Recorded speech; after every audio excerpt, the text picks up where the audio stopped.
If you cannot master the top 5, like we already mentioned, maintain 3 times a week, sleep, calorie deficit, steps, whole foods.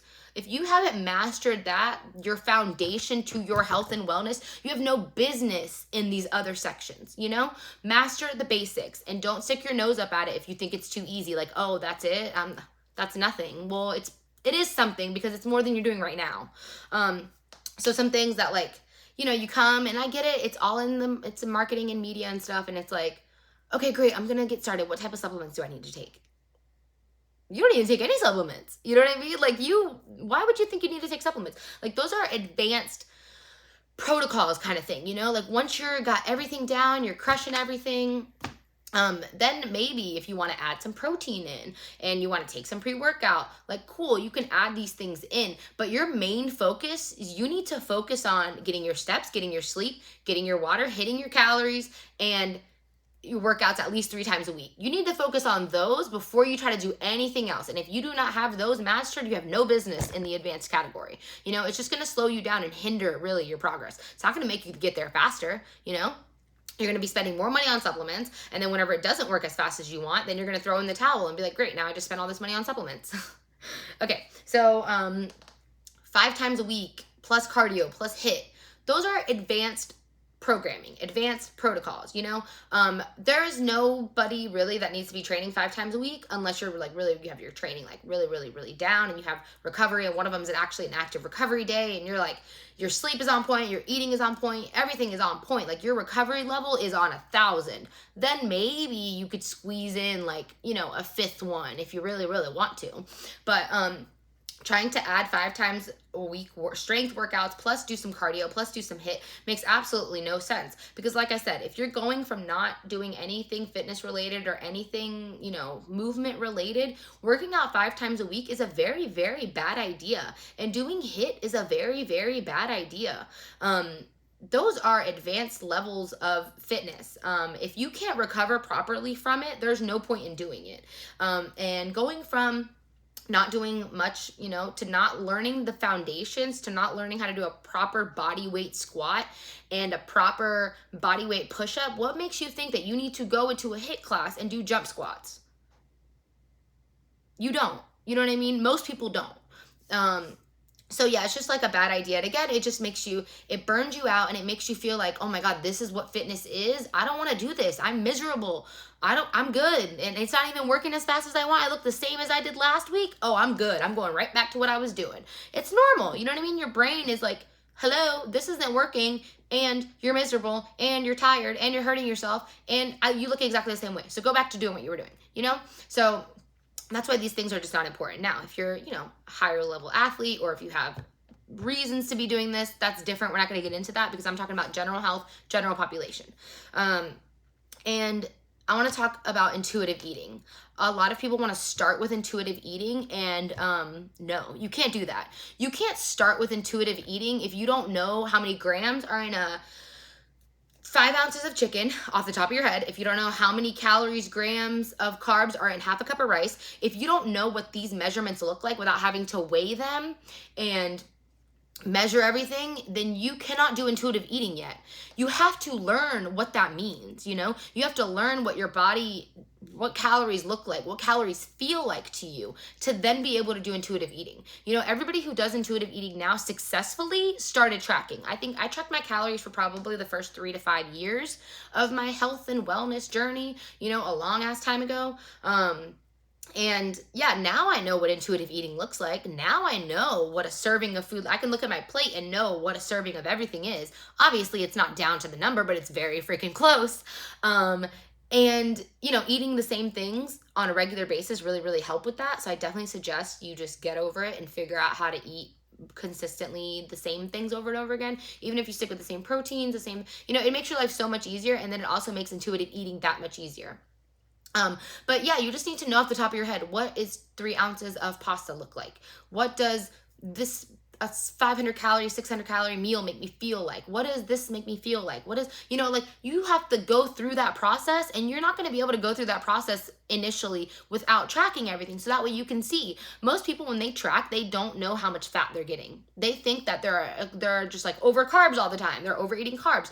You're not overeating carbs. Most people are overeating on fat, but you don't know that until you track everything. You have to track everything, and then you can get into intuitive eating. Like, you have to earn the right to do intuitive eating, you know? Like, you have to spend time and effort and energy, you know? Don't just come and say, oh, I deserve intuitive eating. Like, okay.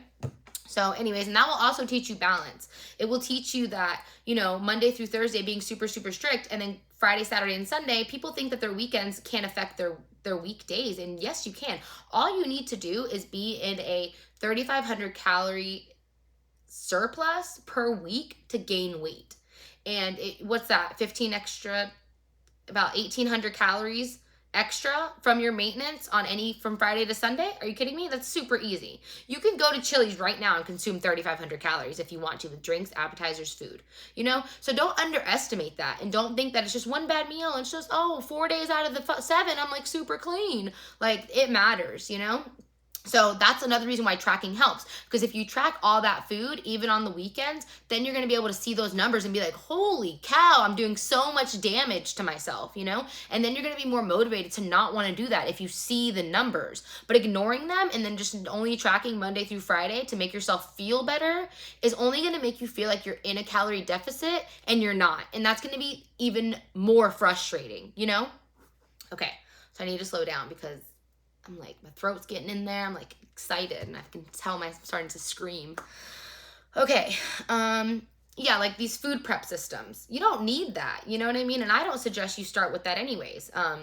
If you're just like a super busy person and you just don't have the time or the energy, like I get it, but you really need to prep some food and learn what food looks like. This is a part of the process.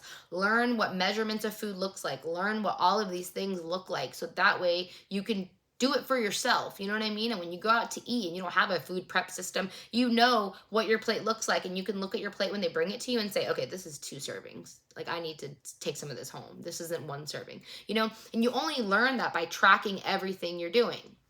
Okay, so stress levels. Like, stress affects your body and the way you recover, which recovery, we already know, affects the way that you adapt to fitness and health and weight, and resistance training, So I'm not going to say being stressed makes you gain fat.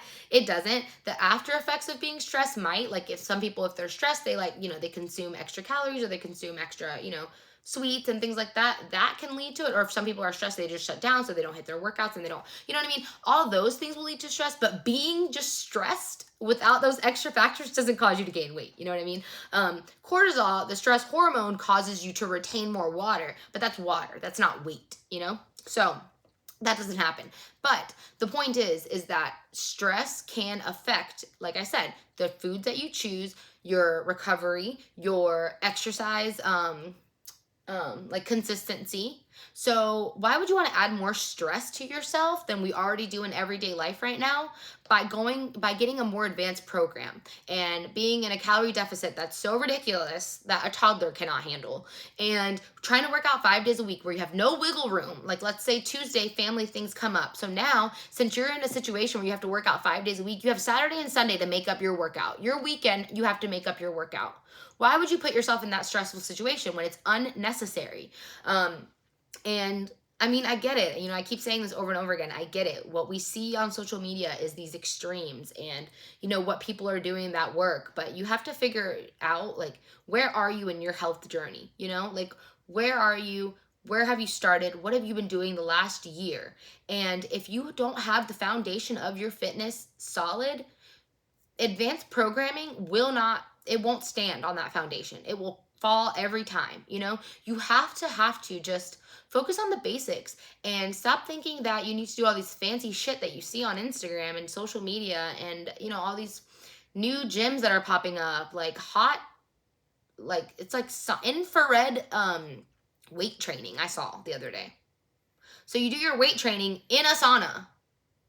In whose brain did we think that was a good idea? Oh, I know, marketing brain. Marketing to, take advantage of people who aren't aware of what really works and who think that these extremes are going to turn some magic. Nothing magical is going to happen when you get in that sauna except you're going to sweat your ass off. Okay? Nothing magical is going to happen about that unless you change your habits outside of that, unless you change your water, unless you change your recovery, unless you change the foods that you're putting in your body, unless you change your steps, unless you change all of these healthy habits. That is not going to do anything, you know?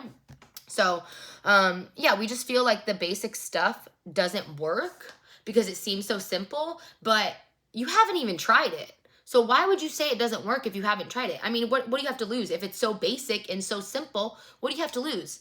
Nothing. You have nothing to lose by trying it. So just try it. And if the basics don't work after 4, 6, 8 weeks, something is wrong. And I hate to say this, but you're doing something wrong. And get with somebody you trust, ask them to look over what you're doing, and that means that you need to have logs. You need to have logs of your workouts and you need to have logs of your calories. And if you don't have that, then guess what? In 4, 6, 8 weeks, you can't say it's not working because you don't have the evidence to show that and you don't have the data to show that. So you just have what your brain's telling you, the effort that you're putting in, but you don't have anything else to say that. And our brain is a liar. So yeah, I hope that helps. But majority, the thing is just stick to the basics and don't try to go faster than you need to because there's no end goal. You're going to get